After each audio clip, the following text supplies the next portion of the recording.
and always will be the greatest spectacle in racing. This is the Indianapolis 500. Friday and Ward goes to the front. O'Ward on the inside of the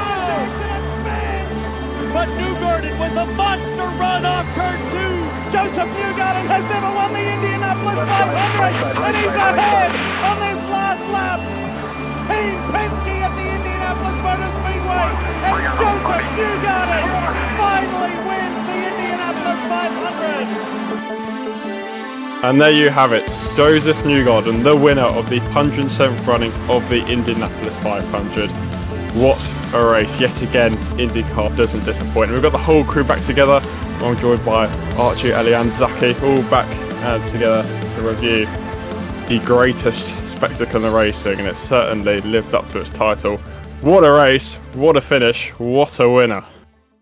Yeah, I'm so happy. I mean, I'm a big fan of Josef, and I think I mentioned last week, or at least off record, that he's one of the drivers I most wanted to win. I felt that because it's eluded him for so long, I think 11 previous attempts, despite his 2 championships, this was sort of a legacy-defining moment. It was something he needed to be put into that debate with sort of the great IndyCar drivers.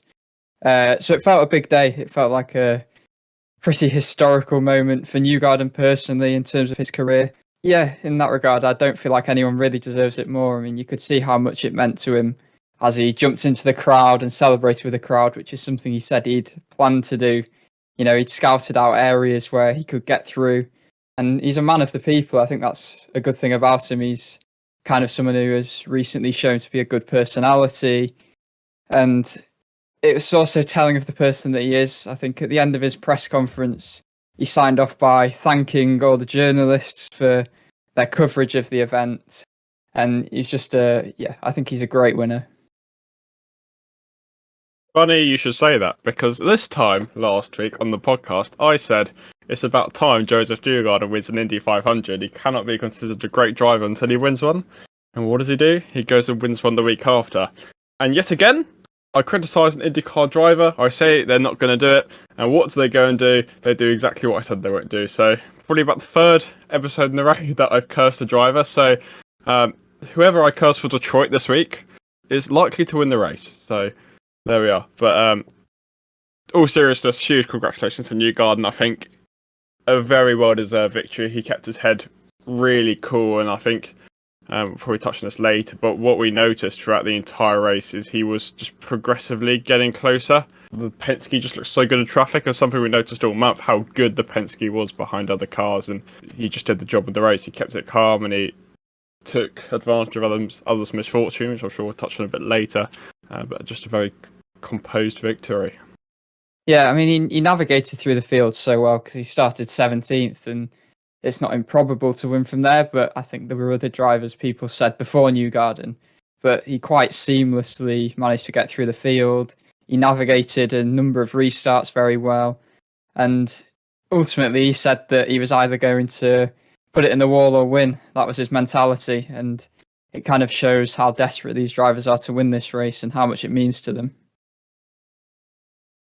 Yeah, and I think like a very big part of what made it kind of unexpected, like you said, he qualified like 17th, and a lot of people when you don't make it into the fast 12, a lot of people just count you out for the win. So yeah, it was really impressive to see him come from way down there all the way to come back to win. Yeah, this is the thing with the Indy 500. The favourite, or the perceived favourite, isn't always going to be the person who wins, and often, as was the case yesterday, you will get to the last lap and still won't know who the winner's going to be, and that's just the beauty of it. I think we do touch on the elephant in the room, though. It wasn't... I wouldn't say it was an unsatisfactory ending, but it's going to go down as a bit of a debate. Was that the right ending? Red flagging it with 1 to go, and the green and white flag being shown at exactly the same time. Was it the right call? Was it a bit over the top, do we think? I think the major issue was that they actually ran a lap under caution before the red flag was thrown. So yeah. I think they were quite indecisive. But I think with the red flag, there's nothing in the rules to suggest they can't, just run the 1 lap behind the pace car and go straight to the restart. I think one thing Ericsson was complaining about was about tyre temperature, not being able to build tyre temperature. However, that wasn't an issue. That was actually one of the cleanest restarts. I mean, we'll get on to the other ones, but that was one of the cleanest restarts we had. So clearly the concerns Ericsson had didn't actually become an issue. But yeah, I think I can understand people's frustrations. I think though if it ended under like a red flag, I don't think anyone would be happy anyways. Like it doesn't matter kind of where people are like now, whether it should have finished under a green, under a red. I think no matter what would have happened, I think people would have been happy about it because everyone wants to race right until the end. Bernard actually said this. He said he got criticised for his Indy 500 win because it ended under caution, and 2020 was the last one to end under caution when Sato won it, and even that for a bit unsatisfactory. Sato was still running away with it, but being the biggest race in the world, you do want that ending. And when I think this particularly this year is when you've got the eyes of the world on you, it is important to get a green ending. And I also think you've got to consider the previous restart before that. Obviously, we're going to touch on the restart a bit later on. But the sort of mess that there was in getting the order originally, where Newgarden was originally 4th and then he got bumped up to 2nd, that's also something which it wouldn't have felt right to end it in that way. Yeah, I mean, they always go on about the spectacle. That's the big thing with the Indy 500. And given the prestige of the race, it just doesn't feel right if it was to end in that sort of chaotic way. So as much as maybe people did view the way it ended as unsatisfactory, the other means of ending it might have been equally as unsatisfactory, and there would have been, outrage either way. Especially, what is it though? Because if it would have continued straight after, then it would have been harder for people to kind of know the order, I think, like Dan said. So it's like, if it ended straight after that red flag, then I think everyone would have been like arguing, kind of been like, well, this person was in front, or this person was in front, and I don't know. I think either way, people would have had something to talk about. Yeah, I think they made a mistake. I think that it was the right decision to red flag it, but I think that if they didn't do that lap under red or yellow conditions, if they just kind of like neutralized the race and then just had the 2-lap kind of shootout, I think it would have been better received, I think, and not just because once it went, it was very clear that to me that Newgarden was going to win because in that slipstream, Marcus Ericsson had no chance. So I think if they just gave him a 2-lap shootout, I think it would have been much more exciting to see like what exactly would happen. The restart thing is actually a really interesting point, which I did want to raise, where it looked like the leader all day had a disadvantage on the restarts. And I feel Ericsson almost got too good of a restart on the final run because, yes, Newgarden didn't catch him down the main straight, but down the back straight, he had an unbelievable draft right up Ericsson's back, exiting turn 2. And we saw it all day. So the previous restart, O'Ward got hounded by both Newgarden and Ericsson. As a common trend all day, where the leader just couldn't keep it after a caution restart. Yeah, I think that's an interesting point. It did seem that maybe contributed to by whatever changes they've made to the aero packages, that, yeah, whoever was second or even third, because when Newgarden ran the outside of the 2 leading cars and won the restarts, that was mightily impressive, but it did always seem like the drivers second and third had the advantage. Yeah, and I still feel like on that final lap, I'm not really sure anyone thought Ericsson would have it.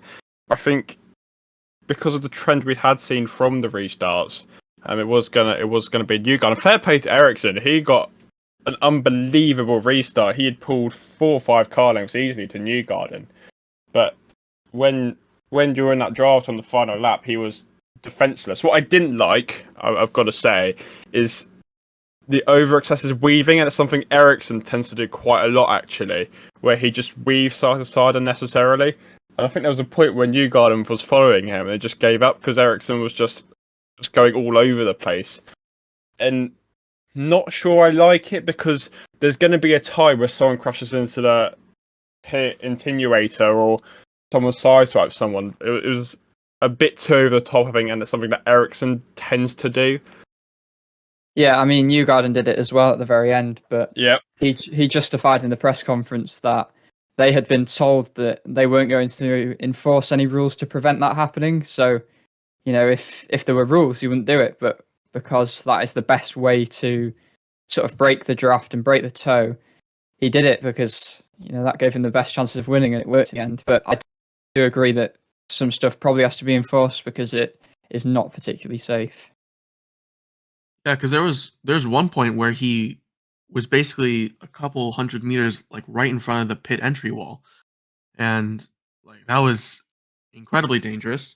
But like you said, there's no rules to enforce like that not happening. So as a driver, like why wouldn't you do that to give yourself just like that little bit more advantage? So, yeah. Yeah, I mean, there was one stage where it looked like he was actually going into the pits, like as he sort of went to the yard of bricks for the final time, which was, yeah, it looked a bit crazy, but you know, he was allowed to do it, so he did it and gained the necessary advantage. I also saw like a little debate on Twitter afterwards about that, being like, should that be allowed or should it not? Because they were going like so far into the pit lane, and it was like, well, it's not safe because at any moment they could easily like crash into the wall or like not make it back onto the track, and then it would cause a bigger issue. People are like, should there be a rule against it or should there not? I think the pit entry is a particularly dodgy one because yes, I know on the fine lap no one's going to be pitting, but the whole point of that line is so it's a safe gap between pit in and the main straight. And if you're weaving over that left to right, you know, there could be a time it does go wrong. And if you do lose it, you lose it at high speed in the pit lane. So something I think that definitely needs to be looked at towards next year. I think it's time to touch on the previous instance. Obviously, there's a lot of cautions before. We're also talking about the pit lane. Seemed like most of the drama happened in the pit lane on Sunday. Well, yeah, I think the race started off in its sort of usual attritional manner, while strategies were formed and there was a bit of fuel saving, maybe even saving tyres a bit, because Palou and VK were the two guys who led in the early portions, sort of trading the lead. Then the first incident came, I think it was around the 90th lap, so it was a very clean start. We managed to cycle through the first lot of pit stops successfully. But yeah, the caution came out. Stingray Rob was the one who brought it out, and he was quite frustrated at Graham Rahal, but more than anything, I think that was just his inexperience showing through, because Rahal's move was perfectly fine. It was a good move. Rob has since sort of come on Twitter, apologised for maybe being annoyed at Rahal when actually what Rahal did was completely legal, but that's a learning curve. He's a rookie, and it's just unfortunate that he crashed out of Texas as well. Yeah, it was that led to what you mentioned, Dan, in the pit lane, which was quite chaotic. There was a bit before though, wasn't there, with Catherine? Because when she came into pit, I don't exactly know what happened, but something happened and she nearly like went into loads of the crew members, and she had to like, stop. Yeah, she lit up the rear tyres, and I think it was Canapino's pit. One of Canapino's tyre changes almost got taken out, and then that was very similar to what happened when everyone came in under caution. And then basically VK did exactly the same thing, lit up the rear tyres, but Alex Palou was to the left of him, and no matter how much he tried to counter the sort of half spin, he ended up hitting Palou, and that was two guys who had been leading the race right to the rear of the field. Palou had to change his front wing, and VK got a drive-through penalty. Yeah, and I think what people haven't really noticed is we noticed it, but Alexander Rossi had his own moment behind that where he was very lucky to get away with it, because he did exactly the same as what Leg and VK did, and he was so lucky to keep it in a straight line. We almost had 3 perpetrators eliminated in the space of 5 seconds in the pit lane. Yeah, I mean, Rossi was in a bit of a more precarious area as well, because at least with VK and Palou, it was at the end of the pit lane. Rossi was towards the end of the pit lane, but there was still pit crews to the left. So that was a very sketchy moment. About the Catherine incident, actually, I don't know if you guys saw there was a guy sitting on the pit wall. I just want to say that guy is fearless because her car was like basically about to hit him, and he didn't even flinch. He just kind of went, "Oh," and then just like watched the car nearly hit the wall, and then just didn't move whatsoever. That guy's fearless. Yeah. He should be driving the IndyCar. Yeah, this might be a good time to mention Catherine Legg, because she unfortunately had to retire from the race. I'm not sure what the issue was, whether it was linked to the incident in the pit lane, but she'd been relatively strong all month, but that was unfortunate. And maybe this is an opportunity, because just after we had recorded last week, Legg ran into Stefan Wilson on Monday practice, and that is why Graham Rahal ultimately ended up racing in the 500, because it appeared the field checked up a bit, and Legg didn't realise Wilson was slowing, and despite trying to downshift and sort of braking performance isn't great on these cars they use for the 500, she ran straight into the back of Wilson, and while Legg got away with it despite a heavy impact, Wilson, being quite tall, went in square and fractured a vertebrae, which ultimately meant he had to have surgery. And Rahal, having been bumped in his Rahal Letterman Lanigan car, got to drive the 24 Dreyer and Reinbold racing car in the 500. However, it didn't even start well for him because his battery was flat or had run out, and so that started him on the back foot in the race as well. He went 2 laps down immediately. What crazy amount for Graham Rahal. Didn't even finish the end, did he? He was caught up in that in crash, but from being bumped to having another opportunity to not even making the start, what a crazy month for Graham Rahal. Ended in a very interesting way, but it was I think we'll probably touch on this more later. But it was an interesting move from Rahal, moving from a Honda to Chevy, and I think we were all a bit slightly surprised. It was a move that made sense, but it's just in the context of the race and his Honda allegiances, it was a surprising move in the end for them to pick him. Yeah, I think it kind of showed the general camaraderie within IndyCar that these two manufacturers who on track are sort of so fiercely competitive, yet off track, they're all, they have the collective goal to make the series better. So yeah, it was surprising how smooth it was, but I think maybe we should also say we're wishing Stefan Wilson a speedy recovery. It was good to see him back at the speedway for the race. I don't think he was advised by doctors to go, but he had a sort of brace on, but he's able to walk, so that's a good step, and hopefully he'll be back in a car next year. Yeah, best wishes to Stefan Wilson. It's good to see that he is making a good recovery, and hopefully we'll see him back at the speedway next year. Move on to the next incident. Got a bit sidetracked there. So we had the Palou VK incident, obviously knocked VK out of contention. We thought it knocked Palou out of contention, but in reality it didn't. But again, more on that later. Next incident was Grosjean crashing in turn 2 just after he collided with us from the pit lane. Yet another bizarre pit lane incident. But yet again, Grosjean fails to finish an oval race.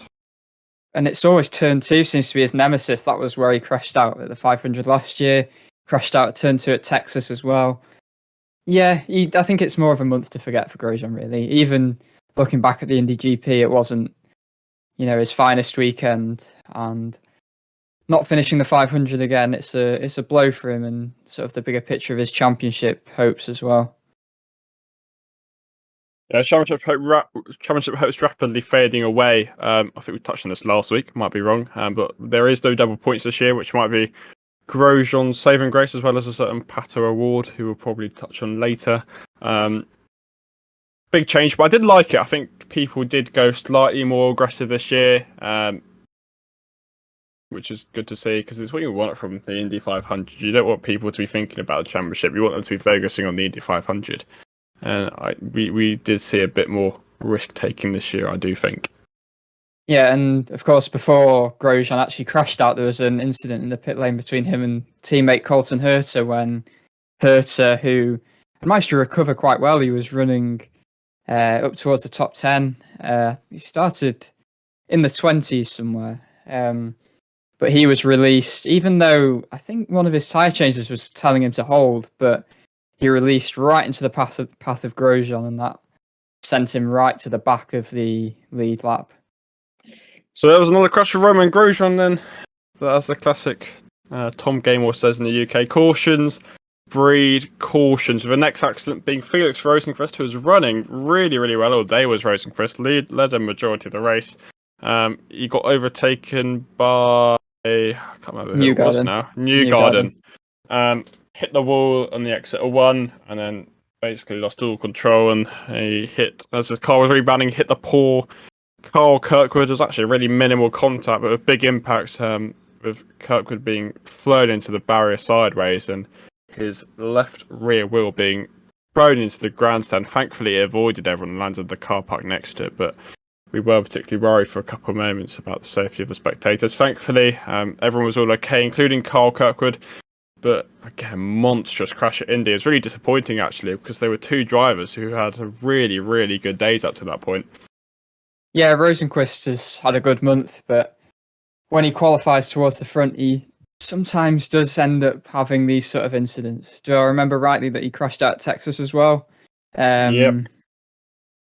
Yeah, he just can't seem to be able to convert this sort of high qualifying position. I mean, he was a passenger in the end. I think you could see it coming from a bit away. As soon as he sort of got into the dirty air, Newgarden passed him. He got up marginally high, but that's all it takes. The margins are so fine in Indianapolis, and he was a passenger once he hit the wall. Steering broke, and they said on the NBC broadcast, this is going to be a big hit. And Kirkwood was so unfortunate; he so nearly missed it, but it was just it was a minor contact, but clearly it caused the tethers of the wheel to fail somehow. They'll probably have to have a look into that. And with 3 tires, he was also a passenger, and it was a massive impact. And it's credit to the safety that even his helmet didn't make the slightest bit of impact with the track surface, and he's okay. And thankfully, the tire only hit a car. I mean, it could have been a lot worse than that.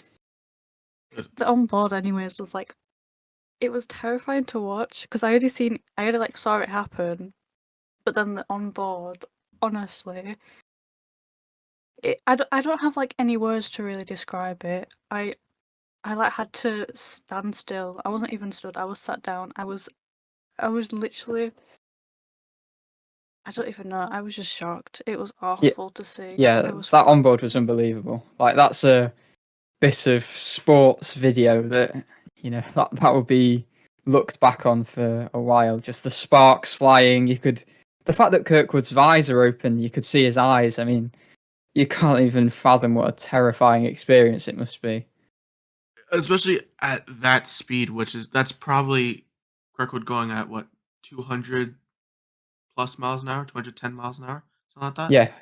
So yeah, especially at those speeds, it must be absolutely terrifying because like we saw in practice and qualifying, like the smallest little adjustment can put you right into the wall.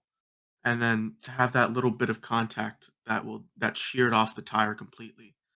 It's again, like you said, seeing that on board and then him unclip. Did he unclip his visor or did it just? I can't really tell whether he did it himself or it just opened. Yeah. To see his kind of reaction, like looking around, it was terrifying. Thankfully, he's okay though. Yeah, and I think massive credit as well to the AMR safety team who, whenever there have been incidents throughout the month, which leading up to the race, there really hadn't been many, but they are always on hand and, making sure the drivers are all okay, extracting Kirkwood from the car, to flipping his car back over, and they deserve a lot of credit for that. I think there was one part of the car which also saved him. I don't know what it's called, but it was like right above his head. Roll hoop. Yeah, that I think that actually like saved him a lot as well. Yeah, absolutely. I've got to say, Carl Kirkwood was very unfortunate to be caught up in that because Santino Ferrucci, who was a car length in front of Kirkwood, got quite past, and Kirkwood actually looked like he'd got past fairly well, and then Rosenqvist had clipped the back of him, and because Rosenqvist was moving with such force, just catapulted Kirkwood's tyre and him as the barrier, and it's really unfortunate because Kirkwood was running in the top 4 at times during the race, and he was really a surprise package up until that point. I was really disappointed to see him at the race, but more importantly, it was really good to see that he was okay in the end. Yeah, I really feel for Kirkwood actually, because Andretti haven't been the strongest package throughout the month, but he managed to get himself up there, and he was on for a really solid finish. Whether he could have been in contention remains to be seen, but yeah, he was running really well, and through no fault of his own was taken out. But I think again he's got to be encouraged by that performance, and I think that's the thing. If as a young driver, he's got a long time ahead of him. He's got a lot more 500s ahead of him, hopefully. So these are learning experiences, and for him this month, it will hopefully have been a positive one.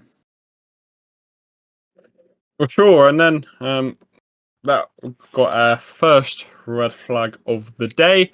And then we had a restart, which was O'Ward leading in front of Ericsson and Newgarden, as we kind of touched on earlier. Newgarden got O'Ward and Ericsson into turn 1. And then O'Ward and Ericsson have another incident. Yet again, second year in a row, the two get very close to Indianapolis Motor Speedway, but this time it was too close. Controversial accident, it has to be said. There's a lot of blame being thrown around at both parties. O'Ward is absolutely livid at Ericsson. Ericsson believes it's just a racing incident. What is our take on it? You probably won't like to hear this, Dan, but I think it, more than anything, is a racing incident. I think Ericsson could have left more space, but again, I think O'Ward was impatient. He probably could have waited even just a corner or two, and then, given how powerful the tow was, he could have easily got past Ericsson. I think both sort of played a part in causing it, but I think ultimately it probably comes down to O'Ward being slightly too impatient, but that's what this place does to drivers. They get desperate. They're so desperate to win it. To be honest, like I've said before, I'm a O'Ward fan, but to be honest, I do think it was Pato's fault. More, I think it's a racing incident, but I feel like it's like 60% Pato, 40% on Ericsson, because watching that, for me, it was very clear that it was going to be like contact as soon as he kind of moved to the inside.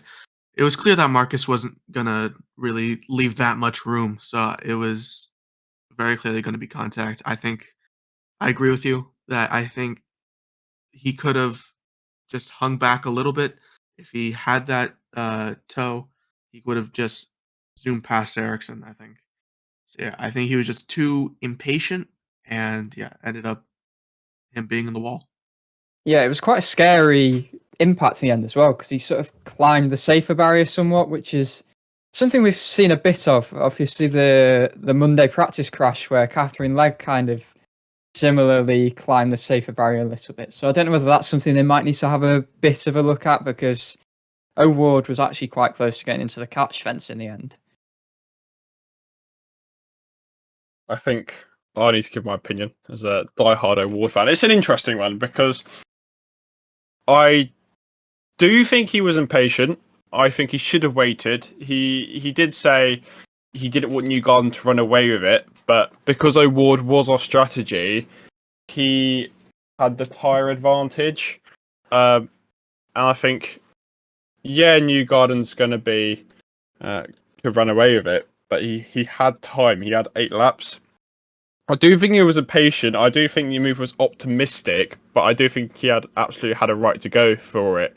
And I think he was enough alongside Ericsson to ask for a bit more space. I think it was a late move, but Ericsson seemed to cut him off quite early on in the corner.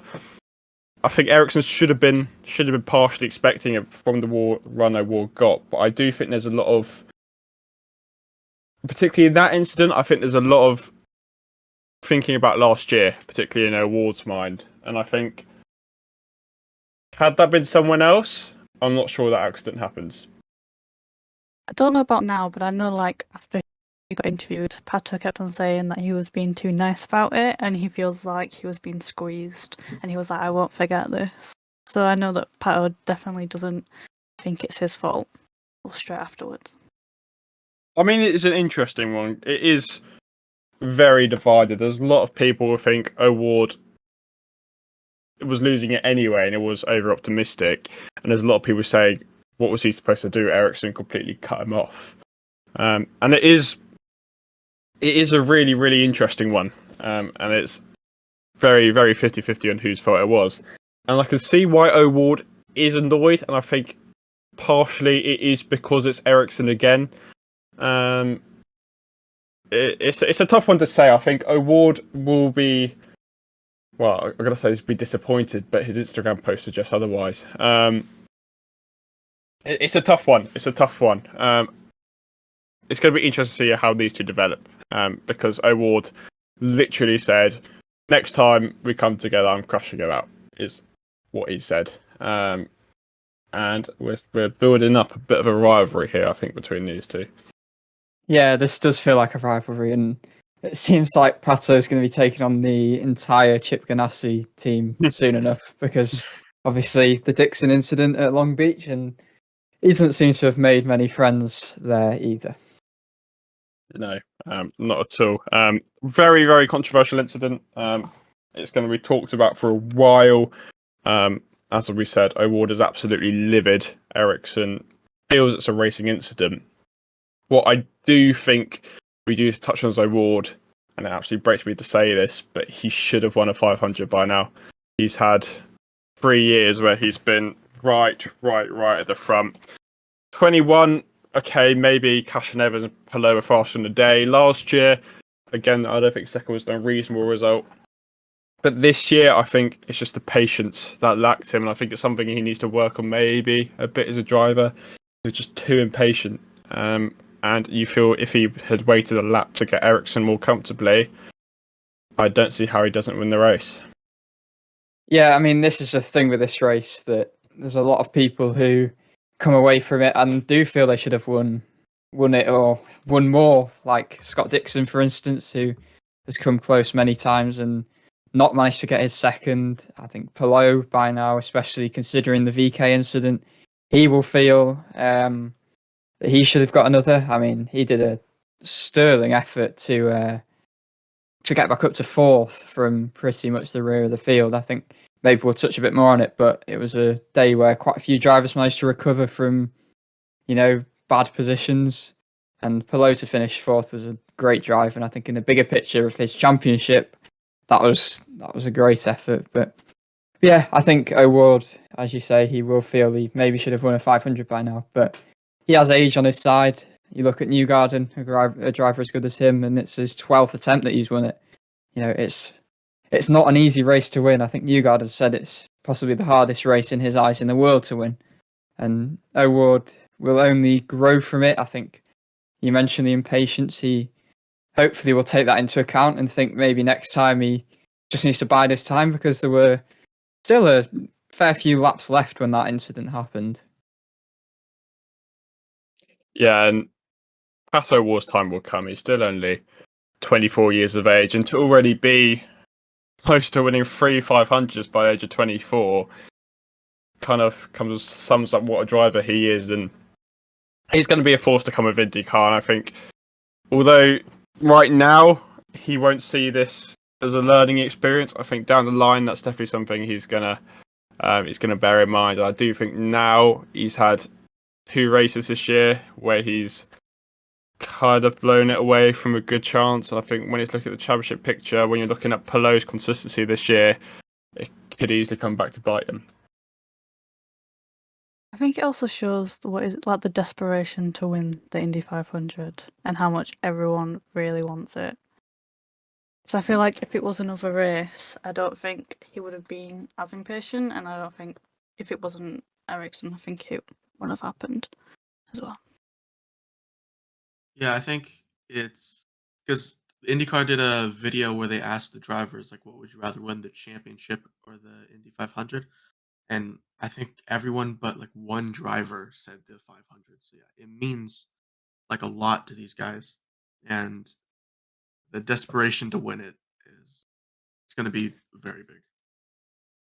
It's a lot, but it's risk versus reward, and I feel that in that scenario, O'Ward, although maybe Ericsson was to blame to some extent, the risk was much higher than the potential reward. And as we said, he could have waited a lap, and if he had waited a lap, the wins in his ball course. So it's one that's going to be talked about for a long time, that's for sure. And I think O'Ward's going to take a lot from this, and I really hope he does, because I obviously want to see him to win a 500. He's a popular character as well, and I think it's about his time. He's definitely a driver who's deserved it and hasn't quite got the luck so far in his IndyCar career.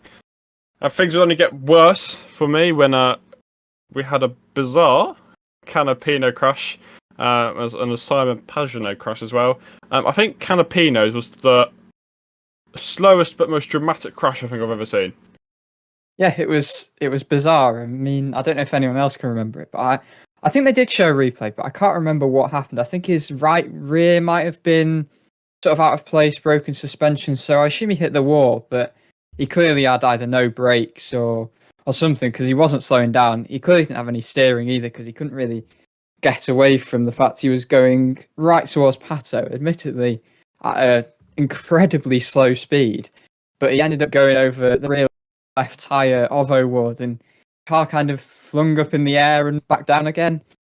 But it was unfortunate for Canapino actually, because he was having a really nice race considering he was a rookie. You were seeing him battle with the likes of Scott McLaughlin. I think on Carb Day, Canapino was sixth, maybe. He went fastest for a minute.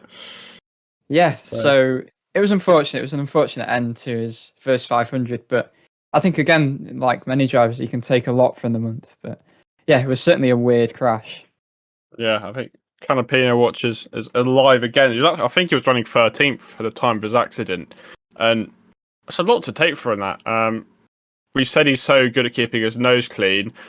Obviously, we don't know what happened before that incident. Did he get hit? Did he not get hit? But there's a lot to take from Canapino, and compared to his teammate, he was probably running slightly better than Ilott all month. Yes, I'm not going to act like Ilott didn't have a tumultuous first week, but it's a good month for Canapino and a lot to take from it, I think, yet again for him. Yeah, actually, let's just mention Ilott as well, because I think it was after the first caution, wasn't it? He was leading because he had stopped like a matter of laps before. He was the only driver in the field who didn't need to come in under caution to get refueled, change tyres. So he actually led away from that caution. But yeah, I think that was a good experience. Finished 12th in the end, I think, which, considering everything that happened on the eve of qualifying, having to change a chassis, going into qualifying blind, eventually qualifying for the race without having to go through last chance qualifying, and then coming to the race, and I don't think he could ever expected to have been leading away at a restart, which was quite something. Yeah, he obviously didn't have the car beneath him to hold that position, but that was quite something. It was a spectacle. Same corner, we had a third incident where Simon Pagenaud was hit by Scott McLaughlin and he went to the walls. Bit of a bizarre moment where we had three cars in the same corner having three different crashes. But Simon Pagenaud was the third victim of that corner, which was a chaotic restart at that. Yeah, that was a weird incident because they kind of both looked to be following the same line, and I think Pagenaud must have just checked up or something, and McLaughlin just kind of ran into the back of him. I don't know whether the caution had maybe come out and some of the drivers further back hadn't realised yet. Maybe that played into the chaos, but yeah, it was a strange incident because McLaughlin just went straight into the back of him. And then obviously that wasn't going to be the only crazy restart, because basically before we went green on the next restart there was yet another incident, this time involving Graham Rahal, Benjamin Peterson, Ed Carpenter and Marco Andretti. It's bizarre. I think Andretti just chopped off two drivers and just sent them into the wall. Yeah, I think Lundgaard was involved as well. I think it just seemed like cars just got squeezed together, and yeah, I don't know whether it maybe became a little bit farcical in the end. I think was it 14 drivers failed to finish or something? Not all having been involved in crashes, but all that contact on that final penultimate restart, actually, I don't know, it almost felt like St. Pete all over again. And that's a street race. This is an oval. I mean, it shouldn't really be happening at an oval where the speeds are obviously greater. Yeah, it was a bit of a weird incident. And then again, it took out a few drivers.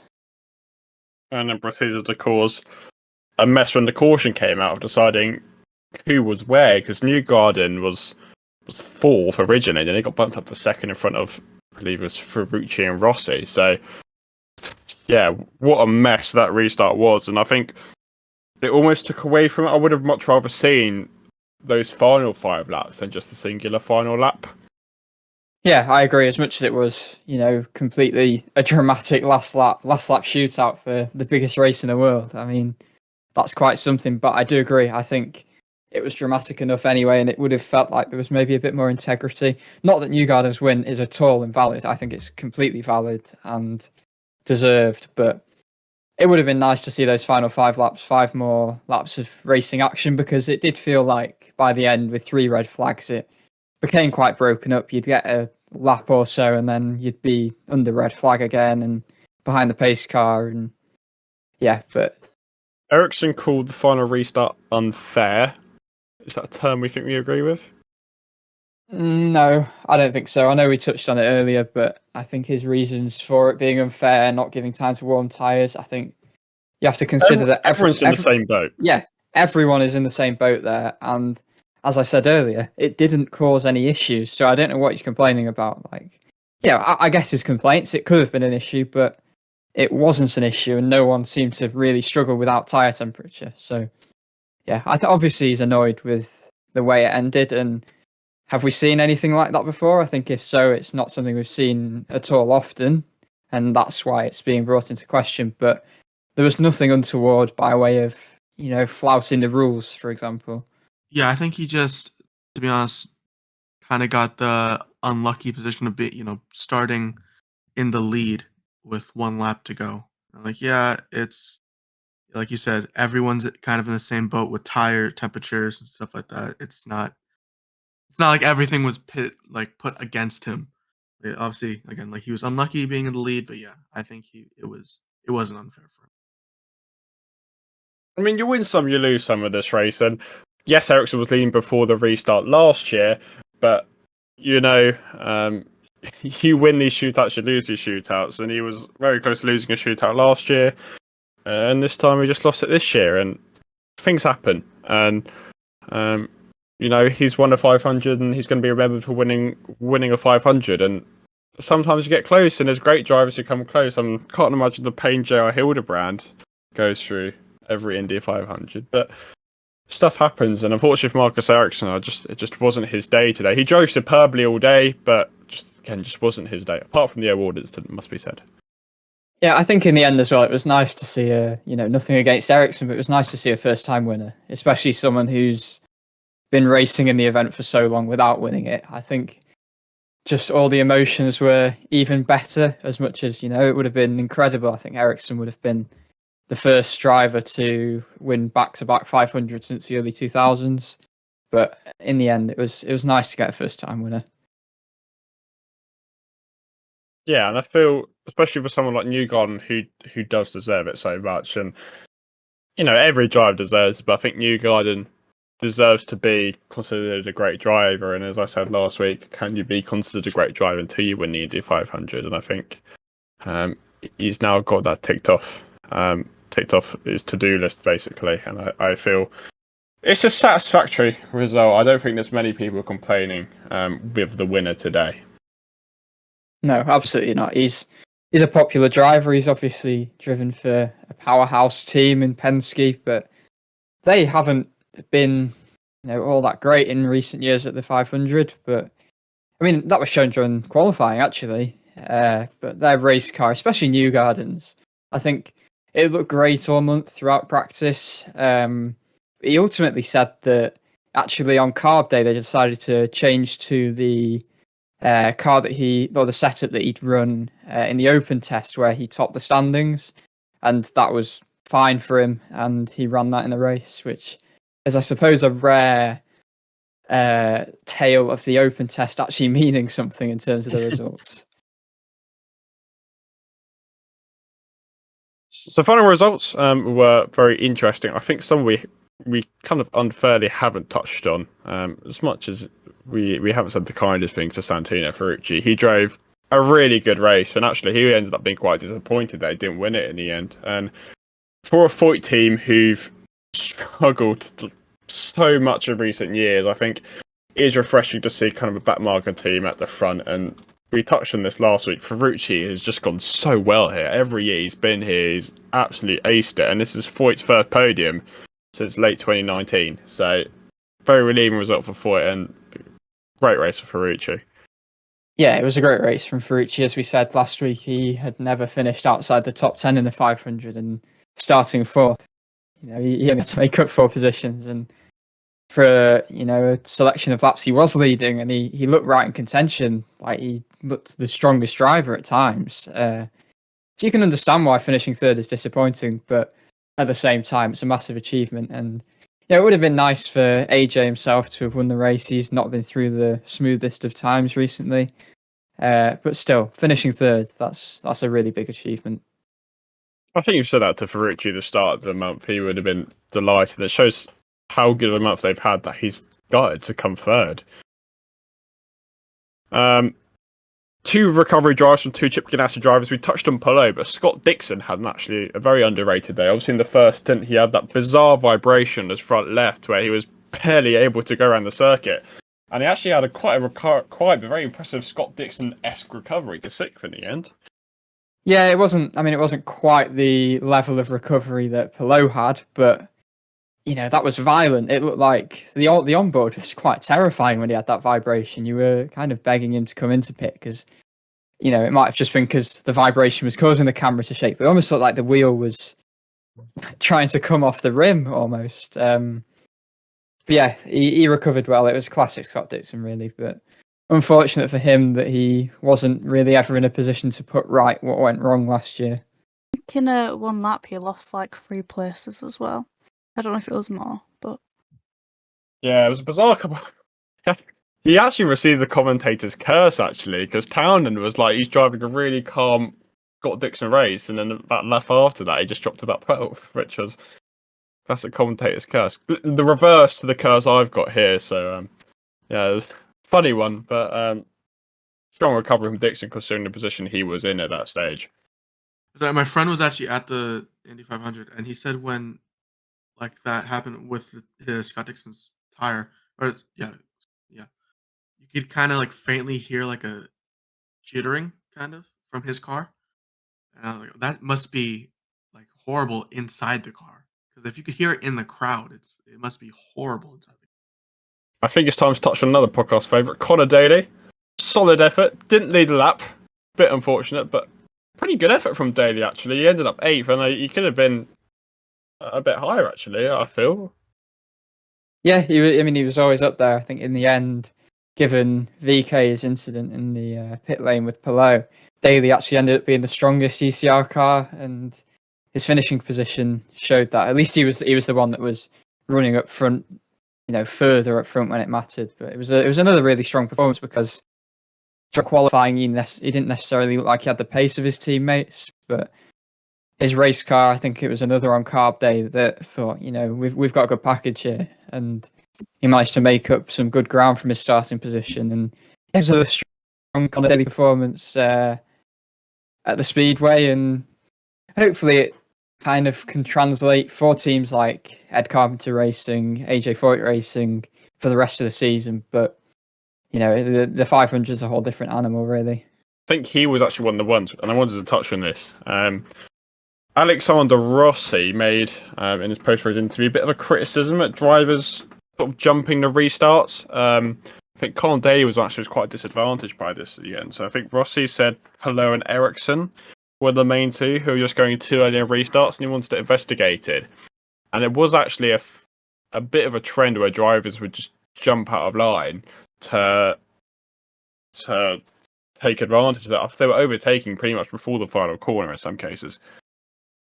Yeah, no, I did notice that. I think that was maybe something that led into how chaotic some of the restarts were as well. It didn't look right, did it? I think you can't necessarily. It looked like a lot of drivers were doing it. It was hard to, in every individual case, pick out maybe who the drivers were that were jumping it. But the restarts didn't look particularly They didn't look like they didn't look like how they should look. No, and I feel the field didn't feel as packed up on a lot of the restarts. I felt like it went in clumps at times, which was a bit bizarre. Yeah, no, I do agree with that. There was often they were often more spread out towards the front, and then you'd get like a massive clump towards the back.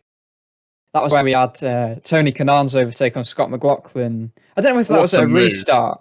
I'm not sure that was actually a restart. No, but, it was before the Rob crash. So I can't. I think it was a general theme that further back in the pack it seemed to be a bit more clumped up. Although I think that was caused by Sato having a bit of an incident. I think his tyres started to drop off a bit, and he sort of fell off that cliff. And McLaughlin got a bit checked up, so Kanan saw the opportunity, went onto the grass. Yeah, what a move! But it was sort of incidents or just moments similar to that on restarts. You seem to get a lot of further back in the pack. Yeah, it's particularly go round in towards turn 2 where a bit of tarmac is in the exit. And there was I think it was Dixon had like all 4 wheels over that line because they didn't have enough space. It was crazy. Yeah, I think it was maybe battling with Daly. I don't know whether at that time where Dixon was out wide, they might have ended up being 5 wide because he wasn't really on the track. But yeah, there were some wild moments further back. You just thought, oh my word, there's going to be a huge crash here. And maybe you criticise driving standards for especially the penultimate restart that took out the likes of Carpenter and Peterson. But I think actually the drivers did well to be so clean on other restarts when it did seem to be all sort of clumped up at the back. Yeah, we touched on Rossi a minute ago. Obviously, he was unhappy with the incident. He was obviously the lead McLaren after the O'Ward and the Rosenqvist incidents. But he was always at the front, but he just had a weirdly quiet day at the front. It just never seemed like he was there. Yeah, I think he didn't quite look on a level playing field with his teammates O'Ward and Rosenqvist, but ultimately they had their own incidents that took them out of the race. So Rossi brought home a top 5. He was just McLaren will be disappointed. There's no two ways about it. They were in a good position with their cars being incredibly strong. And Rossi was always there. He looked competitive. He made one incredible move around the outside on one of the restarts up high. But other than that, I just never got the sense he quite had the same car beneath him that the likes of Newgarden and Ericsson did. You just felt they had a slight edge, and Rossi never really, despite being there, seemed like he was in contention for the win. Yeah, I think McLaren will be slightly disappointed, as I think this year they could have easily seen as their year, and it quite well have been if it wasn't for the O'Ward Ericsson incident. Next year, though, already looking forward, they will have Palou presumably in for Rosenqvist as well as Cole Larson, which I'm really excited to see, although I don't think he'll be right at the front. But again, next year they're going to have another strong Indy 500 lineup.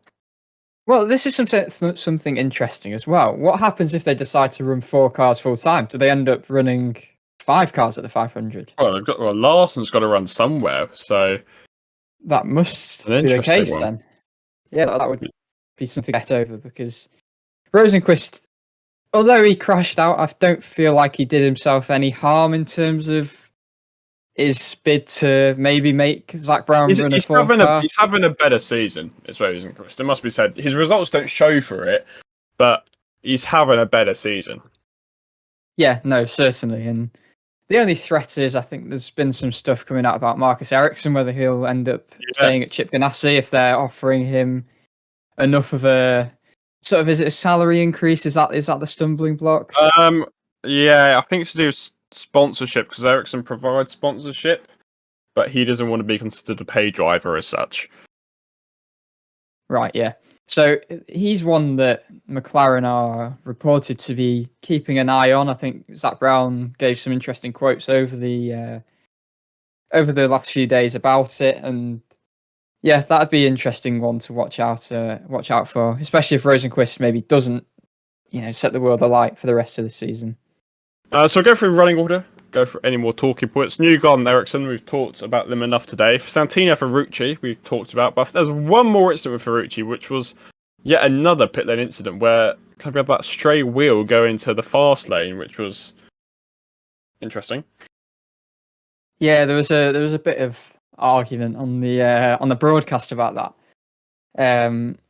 He got a financial penalty in the end. I think it would have been harsh if he was given a drive-through penalty or something of that essence, really, for something that's not his fault. Obviously, I think at the 500 more than anywhere, it's quite a team sport. Motorsport becomes more of a team sport when there's so much preparation and so much of it is preparing your car so it is as drivable as it can be. But yeah, I think it was probably the right call not to give him a sort of performance-related penalty that would make him drop down the order, especially it was fairly late in the race as well, the last set of pit stops. Yeah, he was followed in by Alex Palou. Brilliant recovery. I don't think too much needs to be said by that. Sensational day, probably maybe the best drive of the day after Newgarden for me. Sensational day from Palou, and his time will come, and I really hope he does because he deserves to win an Indy 500. P5, Alexander Rossi, touched on him and it's quite a day. Scott Dixon is 6th. 7th place, Takuma Sato. He had actually a bit of a really weird day. He never seemed quite on the pace, but he ended up finishing P7 in the end of Sato. Yeah, I mean, we mentioned a few minutes ago that he was kind of on the struggle bus a bit when he started to lose his tyres a bit, and that led into the Canaan worldie of an overtake.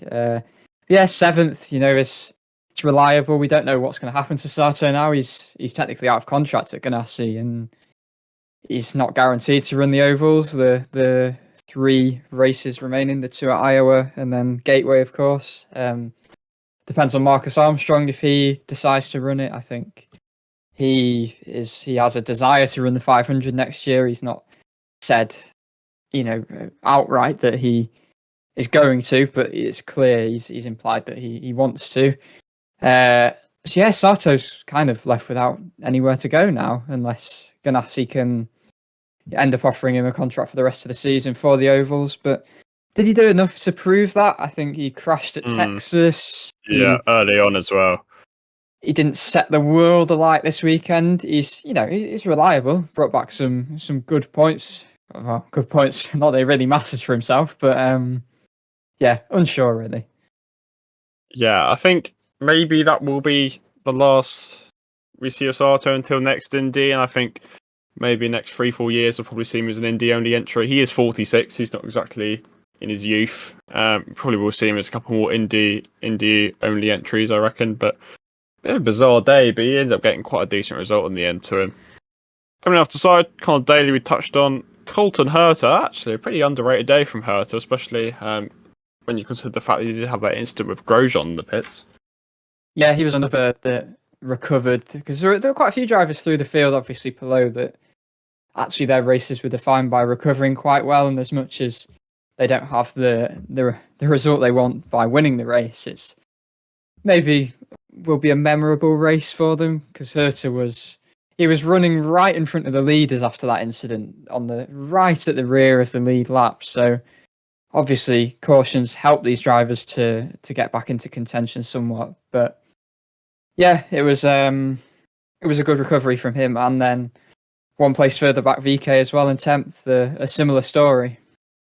Yeah, can't touch this last week. VK, he always qualifies really well, but in the race itself, he does seem to struggle a bit, and obviously this year it was his own downfall. But a fairly solid recovery drive. Obviously, the carnage in front of him did help him a bit, but again, decent effort from VK there.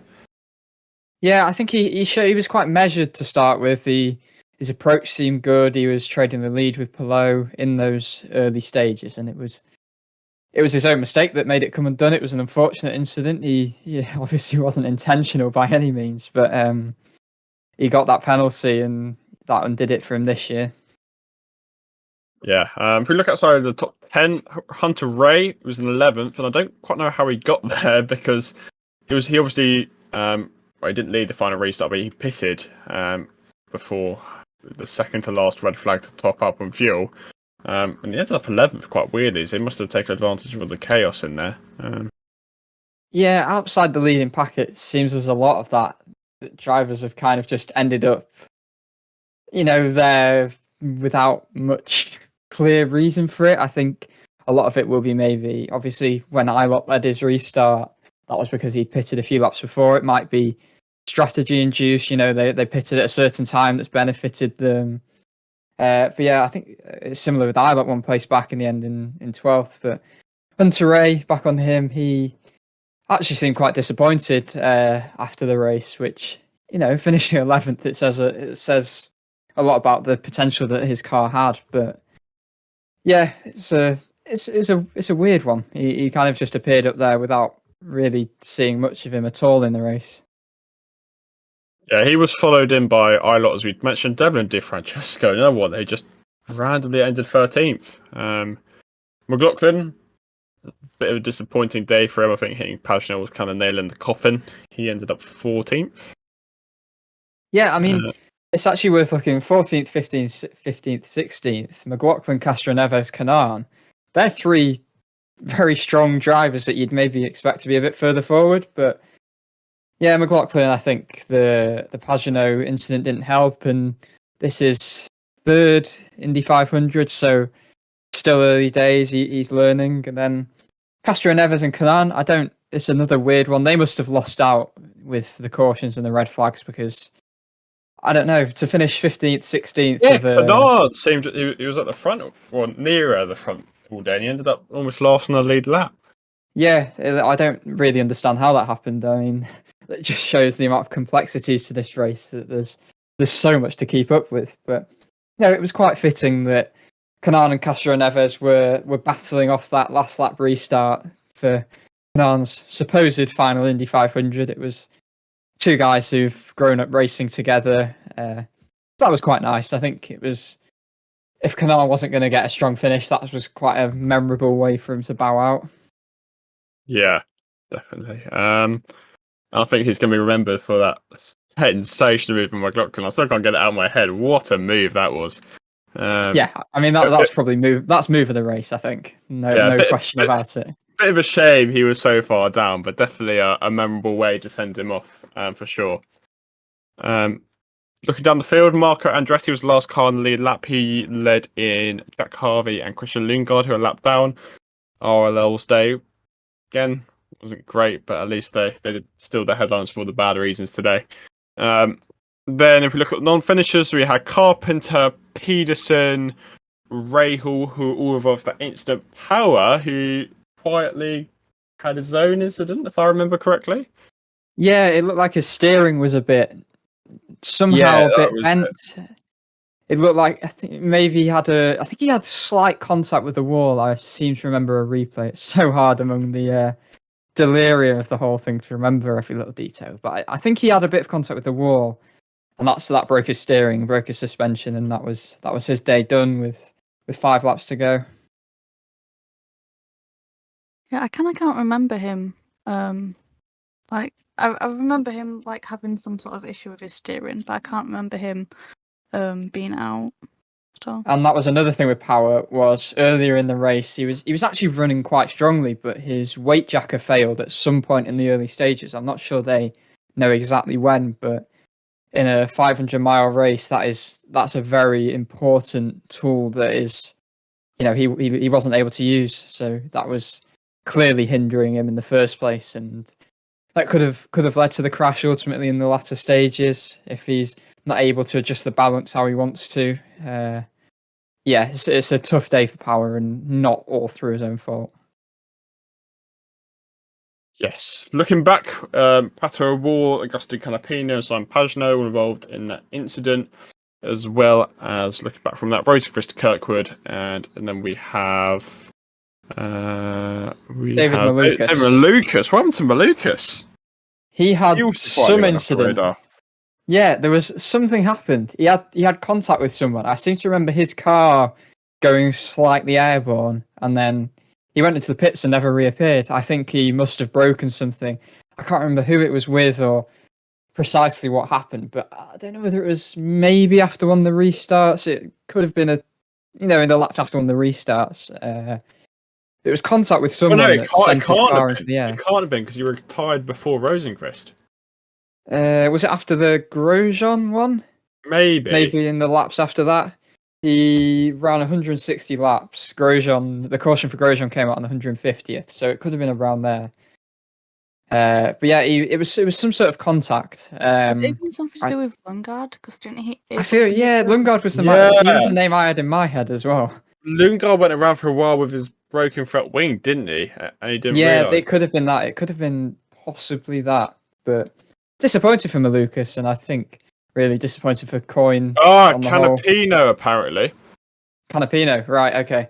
Yeah, I want to see a video of that actually, because I recall seeing a replay. I just don't remember when exactly or the exact details of it, apart from his car ended slightly airborne. Yeah, And odd one. What happened to Lundgaard's front wing then? Must have got replaced sometime. Surely. Yeah, I'm not sure. Yeah, because it did look loose. Yeah, it looked very loose. Yeah, odd one. Time Malukas was Grosjean, he had his own crash, and then the next three Rob, he had his own crash, and then we had RC Enos and a cut for a leg, kind of semi-miracles qualifying for the 500. They both retired quite early on, unfortunately, both due to mechanical issues. Yeah, I think especially for touch on Emerson first, that was some effort for a first-time team. It's disappointing that they didn't even make it to the halfway point, but I think for someone who hadn't qualified for the 500 before, I think that in itself was enough of an achievement, and to even start the race and get some good running, get through the first round of stops. But yeah, it was unfortunate in the end, and I think we mentioned maybe slightly earlier, but again, that was unfortunate. She was the fastest woman in 500 history in qualifying, so it would have been nice to see her complete the race, or get a good bring home a good finish, because she often looked ahead of her teammates. But yeah, it wasn't to be. So that was quite a sad ending. She did try and go out for a while, because she was like, even if we don't do well, it's just a thing to compete in the Indy 500. Yeah, I think they, after the incident in the pits, I think they came in and out again about two or three times, and then obviously there was some issue. I'm not entirely sure what the problem was. I don't know whether they've found out, but yeah, that was disappointing. Yeah, but I think, especially when you look at someone like Edison, I think making it is still such a big achievement. To say you've raced in the Indy 500. Yes, it's not the way he wants to end it, but I think especially for a team as small as Able Motorsports to run, I think the car ended up sponsorless, didn't it? For a car to qualify for the Indy 500. So it's a great achievement, especially for Enos, and he obviously didn't qualify a couple of years ago to come back. And obviously very encouraging for him. And I hope, especially for a new team, that we see him more regularly. Yeah, and it's encouraging for the team as well that maybe they'll consider next year coming back, trying to enter again, now that they know they have it in them to qualify, and qualify quite comfortably and not be remotely uncompetitive. And I think Emerson as well, for his part, deserves a lot of credit. Bad day for the rookies. All four of them retiring. Emerson had his mechanical failures we just touched on.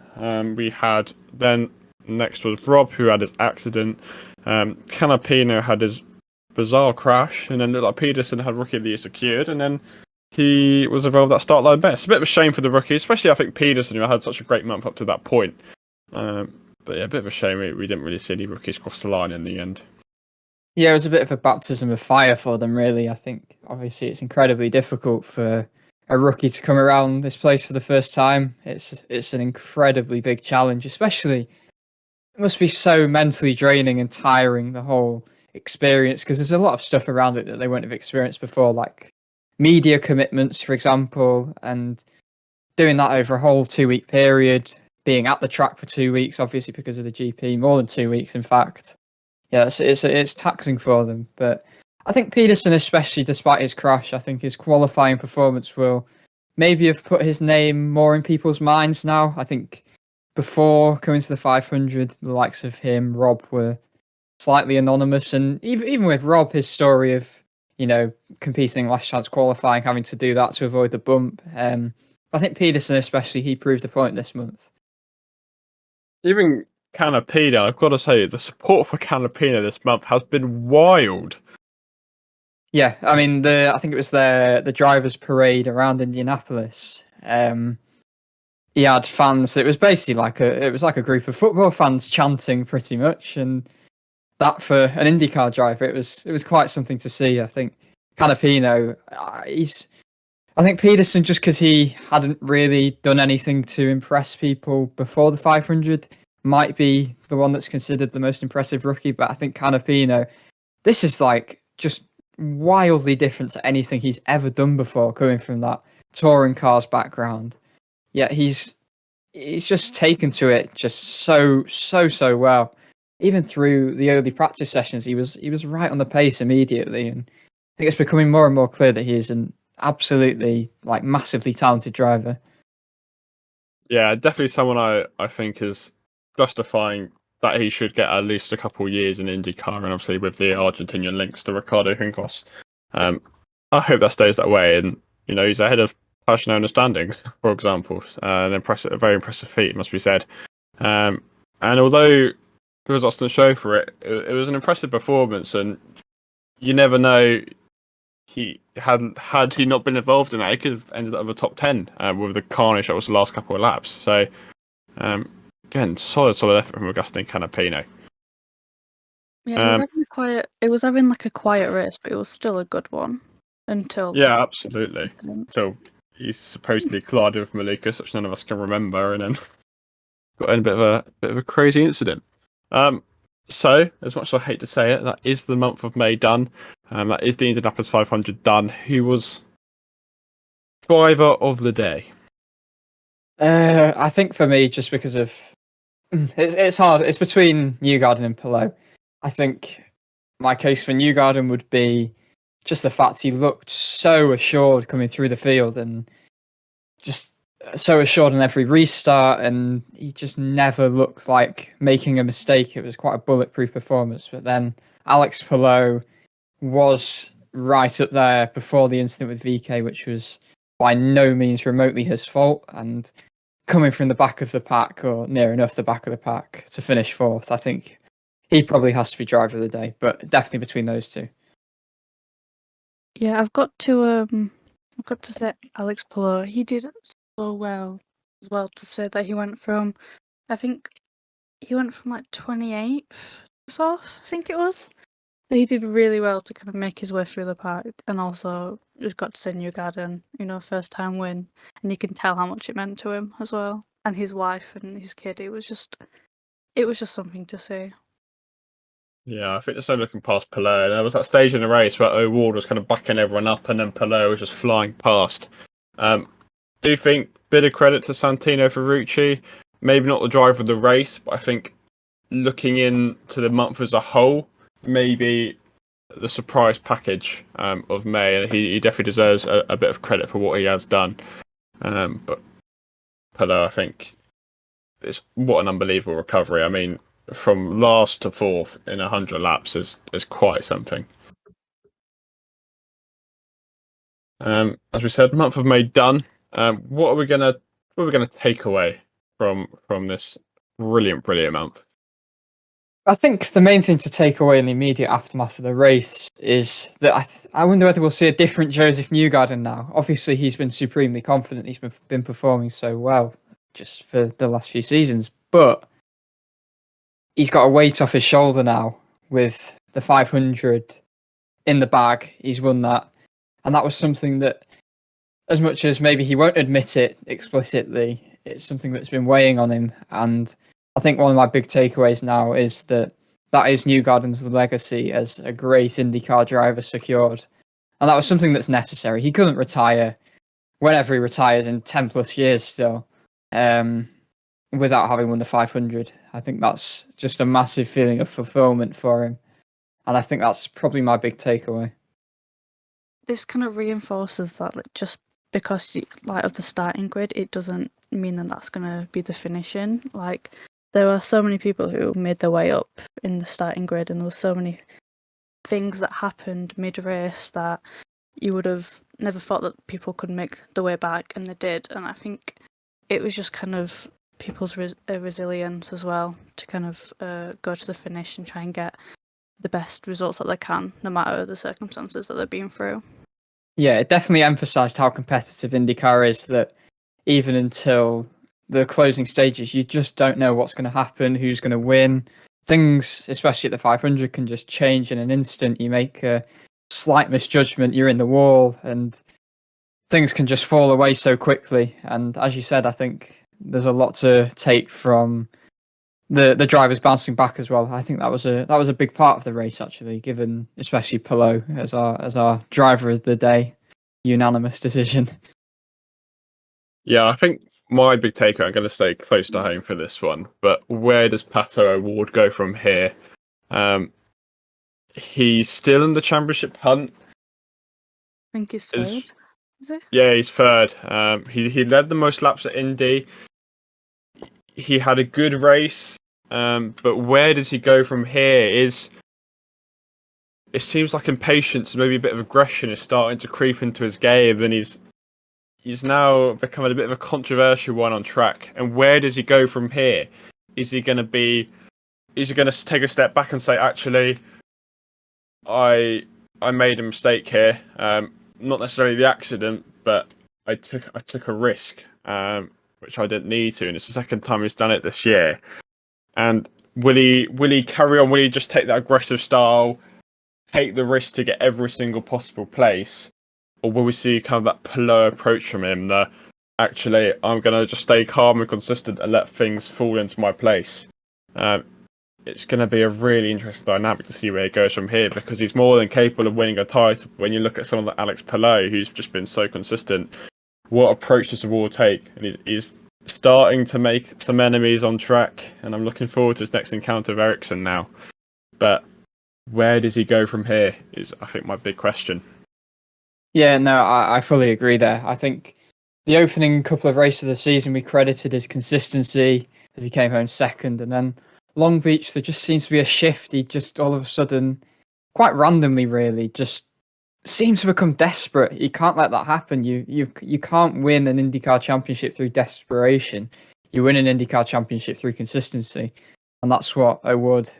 I know the 500, maybe we can. If it wasn't for Long Beach, you would maybe say, "Oh, this is just a bit of an outlier." But the fact that Long Beach happened, it does suggest that desperation is creeping in, which shouldn't be the case this early in the season. Yeah, so he's got some work to do, I think. But he's got a race this weekend in Detroit, and you can change it there. And yeah, there's still a long way to go in the championship, and he's right in the hunt. Yeah, absolutely. And I do think, although he's going to be maybe quietly, he's going to be a bit disappointed. There's still a long way to go, and there's still a lot of unknowns, and anything can happen. And at every race, it must be said this year, I think Palou, this might not even be the case, but at every race this year, O'Ward's had the pace. He's the only driver to qualify in the top 6 at every race so far. And it's in him. It's just, can he keep that cool head under pressure? Yeah, I think it's also because he's so he was second in the championship as well, and I think kind of being so close but only just missing out.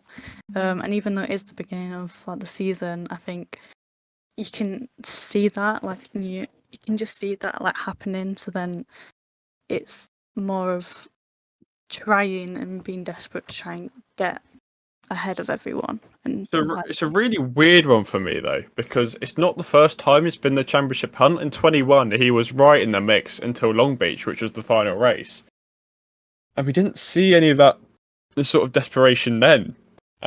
22, luck didn't fortune him, which kind of prevented his championship hopes there. But it's just the first time we've seen him a bit more confident. He's always been aggressive. He's always been an exciting driver to watch. But this year, it's like he's taken that further step, and it's maybe he's overstepped the mark now. I do wonder whether maybe it's played on him a bit that he missed so narrowly out on the victory in St. Pete when he should have won. He had that momentary engine issue that gifted Ericsson the win. And Texas, similarly, he feels like he should have won the race. I wonder whether that's maybe played on him a bit, that he feels like he should be a race winner this year, and he's just pushing too hard to achieve that. I think there's one more takeaway for me. It's very basic, but I think it resonates so true. You heard at the start of this podcast, we hear at the start of the race. This is, and will always will be, the greatest spectacle of racing. And I think, once again, the greatest spectacle of racing didn't disappoint. Oh, absolutely not. I think just from even from through the practices, through qualifying, into the race, you were just engaged constantly. The speeds are just ridiculous. I think the amount of storylines that the Indy 500 generates, there's just constant drama. There's tales throughout the field of different emotions, highs and lows, and you obviously saw that on bump day, the elation of Harvey, the dejection of Rahal, and then that only furthers into race day where, you know, you'll have people crashing out and all that preparation kind of goes to nothing, and then the elation, obviously, of Newgarden. Yeah, this was my first Indy 500 as well. So I heard everyone calling it the greatest spectacle of racing, but I had no idea what to expect. And coming in, it was incredible. It was people that I thought would be winning it or be like close to winning it, like through practices, were nowhere near where I thought there was going to be, or they had issues. And it was always, I feel like I keep on saying this, but it was so unpredictable, and I loved that. It was just always engaging as well, and it's just amazing to watch. So, believe it or not, back on the road next week. Back at Detroit. Downtown this year. Obviously, they've been the Belle Isle circuit for years, but new circuit, new layout, new challenge. What are expectations for this week? It's going to be tough for the drivers. Obviously, after 2 weeks of meticulous preparation for the 500, that's been their sole focus. But yeah, they've immediately got to put that to the back of their minds and get on the road again, as you said. And yeah, they must be tired. But what are our expectations? It's hard to tell because, as we've so often spoken about, IndyCar can be so unpredictable. I think the form driver at the moment is Alex Palou. He leads the championship by 20 points now, ahead of Marcus Ericsson. I think he's the one to stop at the moment, you get the impression, but it's still so tight. It's so hard race by race to tell what's going to happen. Newgarden winning the 500, he's the only repeat winner, both of the oval races so far this season. So yeah, it's tough to tell. This is the thing now, the races are coming thick and fast, aren't they? And week by week, or there's a few fortnightly breaks, but we'll be seeing swings, and yeah, the season just goes by so fast, doesn't it? That you get that. It's such a shame. You've got that feeling after the 500, that sort of post-Christmas Day come down, and it's good that there's a race straight after. But the teams and the personnel, the drivers must be exhausted. But yeah. It always takes a while, doesn't it, for the season to get going? There's always that break between St. Petersburg and Texas, and then it kind of slowly builds up to the 500, and after that, it's just literally non-stop until September. Yeah, that's the thing now, and before we know it, we'll be at the short ovals. I really like the Iowa weekend. The double header. That's one I'm particularly looking forward to. Yeah, especially kind of the excitement that is ovals, and oval doubleheader is always good fun. Probably it's a different topic for a different time, but do really want to see more ovals on the calendar. I really want to see another super speedway, because Texas this year was unbelievable.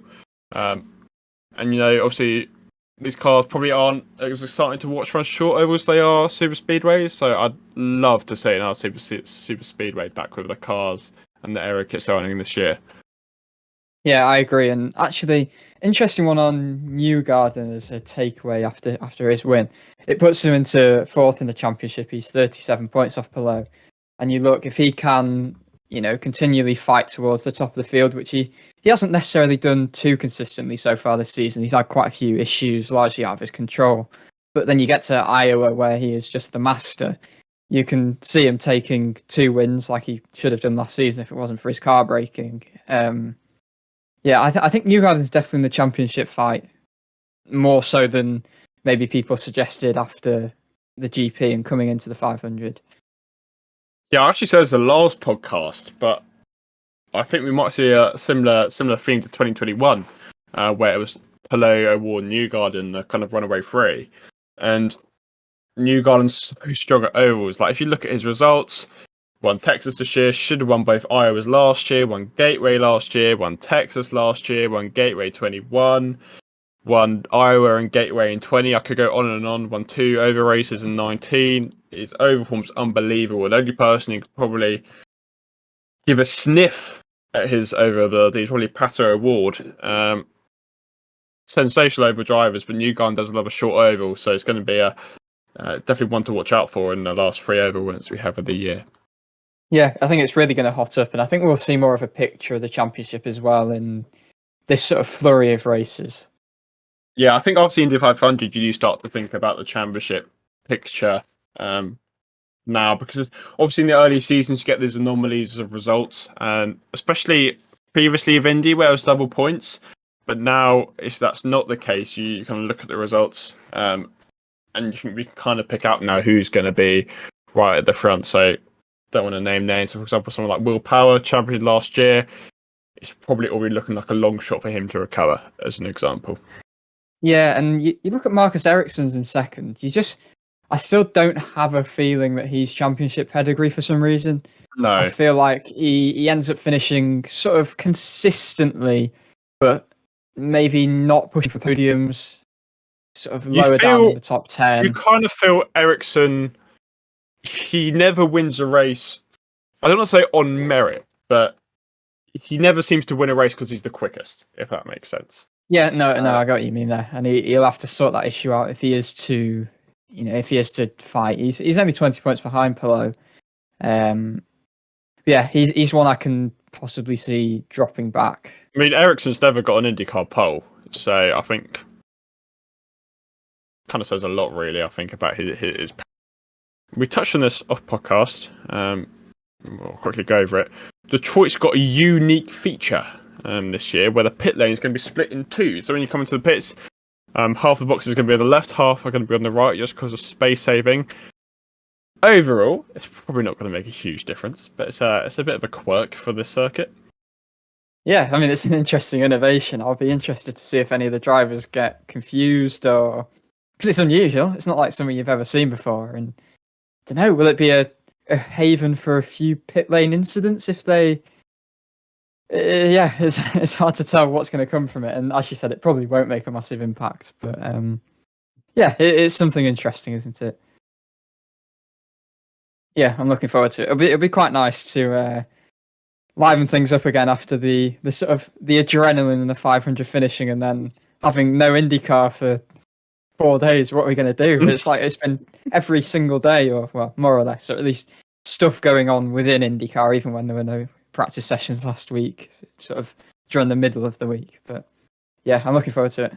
There we are, a bit of a bumper episode for the bumper race. Josef Newgarden, the winner of the 107th running of the Indianapolis 500, as we said, finally has built that IndyCar legacy that is dreamed of for so long. Thanks for the 3 guys for coming along on the podcast. Again, another great episode. Hopefully you enjoyed. Please don't forget to like and subscribe to the podcast, as well as share. Let's get us out there more. Let us get us to the new IndyCar fans after just watching the 500.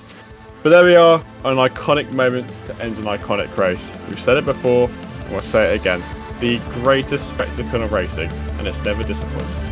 We'll see you next time.